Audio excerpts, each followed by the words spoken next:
सकाळचा नाश्ता असो किंवा मुलांचा डब्बा असो, त्यात कसा हेल्दी कोणताही पदार्थ बनवून द्यावा असं प्रत्येक आईची धडपड असते. तसाच वजन कमी करणाऱ्यांसाठी हा पोटभरीचा पदार्थ आहे, पौष्टिक आहे आणि वेट लॉससाठी जे कोणी प्रयत्न करत असतील ना, त्यांनी नक्की हा चिला बनवून खा. तसं पाहायला गेलं तर बनवायला सोपा आणि हाय प्रोटीन आहे आणि हा जर बनवून खाल्ला तर पोटभरीचा पदार्थ आहे. आता त्यासाठी काय काय घेतलं आहे, 1 वाटी फुटाणे घ्यायचे, मोड आलेले हिरवे मूग घेतलेले आहे. याचं प्रमाण कमी अधिक केलं तरी चालेल, परंतु तुम्हाला साधारणतः 4 चिली जर बनवायचे असतील तर 1 वाटी मोड आलेले हिरवे मूग घ्या आणि 1 वाटी फुटाणे घ्या. फुटाणे कसे मी सालासकट घेतलेले आहेत, तुम्ही त्याची वरची जी टरफलं आहेत ना ते काढून घेऊ शकता. हिरवे मूग जर मोड आलेले नसतील तर त्याऐवजी तुम्ही भिजवलेले मूग घेतले तरी चालेल किंवा मिक्स डाळीचा वापर केला तरी चालेल. आता आपण चॅनलवरती खूप सारे अशा वेट लॉस रेसिपी पाहायला सुरुवात करतो आहे. या अगोदरी खूप सारे व्हिडिओ मी अपलोड केलेले आहेत, परंतु आता तुम्हाला खूप सारे असे नवनवीन जे वेट लॉस रेसिपी आहेत त्या पाहायला मिळतील. आता हे सर्व एकत्रित मिक्स केलं, त्यामध्ये कोथिंबीर घातली, चवीनुसार मीठ घातलं. तुम्हाला आवडत असतील तर थोडंसं मसाले त्यामध्ये धणेपूड, जिरेपूड ॲड करू शकता, थोडंसं ओवा ॲड करू शकता. आता हे सर्व काही मी त्यामध्ये घातलं नाही. लाल तिखट घातलं, चवीनुसार मीठ घातलं, थोडंसं पाणी घालून छान असं याचे पेस्ट बनवून घेतली. आता गरजेनुसार वरून पाणी घालायचं, कारण आपल्याला चिला बनवायचं आहे तर हे जे मिश्रण आहे थोडंसं सैलसर पाहिजे.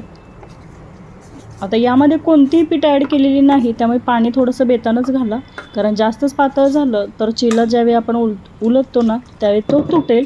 त्यामुळे गरजेनुसारच पाणी घालायचं. तुम्हाला मी कन्सिस्टन्सी दाखवते त्यामध्ये किती पाणी ॲड करायचं आहे. इतकं सैलसर आपल्याला त्यामध्ये हवं आहे.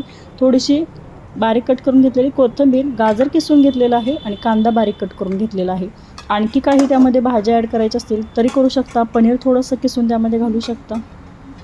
मी दररोज वेगवेगळे असं चिले बनवून खात आहे आणि त्यासाठी मी दररोजच त्यामध्ये पनीर घालते असं नाही, कधी सोयाबीन घालते, कधी ओट्स घालते.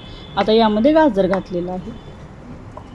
नेहमी त्याच चवीचा जो पदार्थ आपण बनवतो तो खावासा वाटत नाही, त्यामुळे थोडेसे मी पदार्थ त्यामध्ये स्किप करते आणि तुम्हाला जितकं ते पौष्टिक बनवता येईल तितकं त्यामध्ये हाय प्रोटीन जर बनवायचं असेल तर त्यामध्ये पनीर घालू शकता, शिजवलेले सोयाबीन घालू शकता, परंतु आज गाजर घातलं, थोडंसं काकडी किसून घालू शकता, कोणतेही पालक असो अशा भाज्या त्यामध्ये ॲड करू शकता. आता जेवढं गरजेनुसार मला मी त्यामध्ये कांदा आणि गाजरच फक्त आज घातलेला आहे, थोडीशी कोथिंबीर घातली, छान असं त्याचं बॅटर एकत्रित मिक्स करून घेतलं आणि आता पॅनवरती थोडंसं तूप पसरून घेते.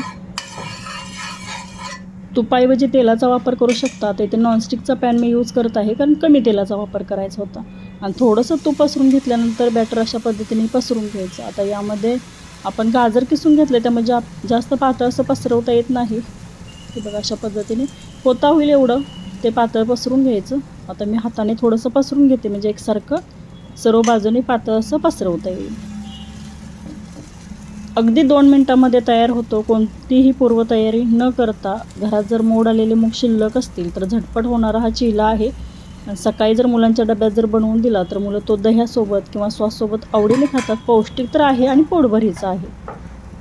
अशा पद्धतीने पसरून घेतलं की झाकण ठेवून छान अशी वाफ द्यायची. गरज वाटली तर वरून थोडंसं तेल किंवा तुपाचा वापर करू शकता. एका बाजूने भाजला की वरून थोडंसं तूप लावायचं आणि दुसऱ्या बाजूने पण छान असा खरपूस होईपर्यंत भाजून घ्यायचा.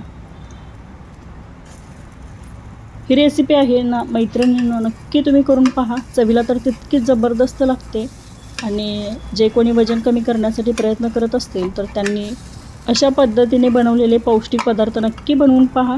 चवीला छान लागतात. लहानांपासून मोठ्यांपर्यंत सर्वांना असे आवडणारे असे पदार्थ आहेत आणि खूप सारे व्हिडिओ मी चॅनलवरती अपलोड केलेले आहेत आणि इथून पुढेही तुम्हाला खूप सारे असे हेल्दी रेसिपी पाहायला मिळणार आहे. दोन्ही बाजूने अलटीपलटी करत छान असा खरपूस होईपर्यंत भाजून घेतलेला आहे. बघा एका बाजूला थोडासा कच्चा होता, पुन्हा छान असा पलटी करून खरपूस होईपर्यंत तो भाजून घेतला. भाजून घेत असताना मिडियम फ्लेमवरती छान असा भाजून घ्यायचा. आणखी थोडंसं तेल त्यामध्ये घातलं असतं तर छान असा क्रिस्पी झाला असता, परंतु आता कमी तुपामध्ये तो बनवलेला आहे त्यामुळे तो तसा थोडासा